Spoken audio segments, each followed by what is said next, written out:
Olá, pessoas! Como que vocês estão? Como sempre, eu espero que estejam todos bem. Continuando a nossa sequência de análise sobre os assuntos relevantes para a história da arte e da ilustração, vamos sair um pouquinho da Europa e vir para as nossas terrinhas brasileiras. Vamos lá?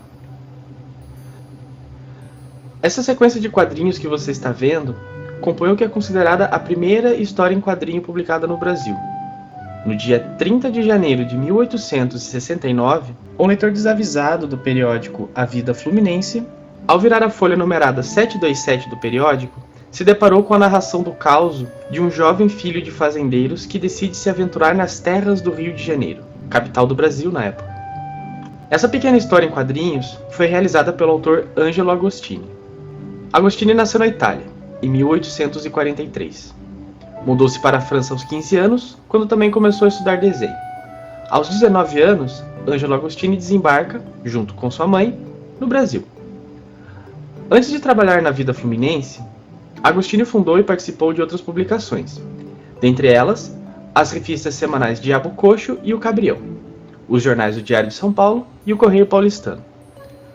No Rio de Janeiro, passa a colaborar com o periódico Arlequim em 1867. Após a passagem pela publicação que nos trouxe em Inhoquim, Angelo Agostini funda e presta serviços a uma série de outros impressos, a exemplo das revistas O Mosquito e Ilustrada.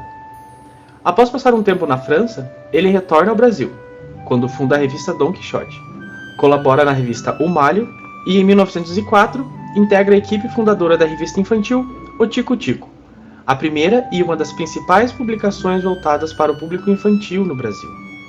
O Cabrião, citado agora há pouco, foi o primeiro órgão de imprensa no país a sofrer processo judicial, isso por conta da publicação de uma charge satirizando o Dia de Finados. O periódico foi fechado posteriormente, justamente por conta de suas críticas ao Império em seus aspectos políticos, econômicos e sociais. A revista Ilustrada se destaca historicamente por ter sido um dos primeiros veículos de imprensa no Brasil a funcionar com total autonomia durante o período do Segundo Reinado, sem aceitar qualquer tipo de patrocínio e funcionando apenas com as vendas de suas tiragens. Nela, Agostini ficou conhecido pelas constantes caricaturas satirizando a figura de Dom Pedro II. Ainda na revista Ilustrada, foi publicada uma HQ intitulada Cenas da Escravidão patrocinadas pelo Partido da Ordem sob o glorioso e sábio reinado do Sr. Dom Pedro II o Grande. Fazendo referência aos passos da Paixão de Cristo, apresenta em 14 ilustrações diversas formas de tortura a que eram submetidos os negros cativos.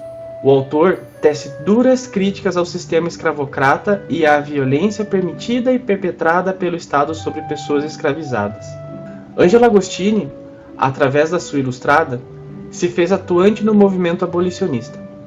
Segundo o pesquisador Washington Kuklinski Pereira, na sua dissertação sobre as caricaturas produzidas pelo artista, Agostini divulgou a propaganda abolicionista, apontou falhas nas propostas principalmente da lei do sexagenário, ironizou políticos que buscavam benefícios aos senhores de escravo e zombou de figuras públicas que dificultavam o processo de abolição da escravidão.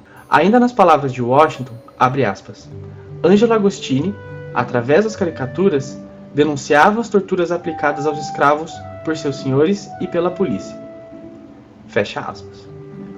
O artista frequentemente escrevia artigos como crítico de arte, por vezes em defesa de artistas e obras renegados pela Academia Imperial de Belas Artes. Com essas informações, conseguimos notar que a história do Inhoquim, que provavelmente chamou a atenção de algumas pessoas na época de seu lançamento, carrega consigo não só o marco de ser considerada a primeira história em quadrinhos publicada no Brasil, mas também os traços e a perspectiva de mundo de um artista atuante para além da ilustração.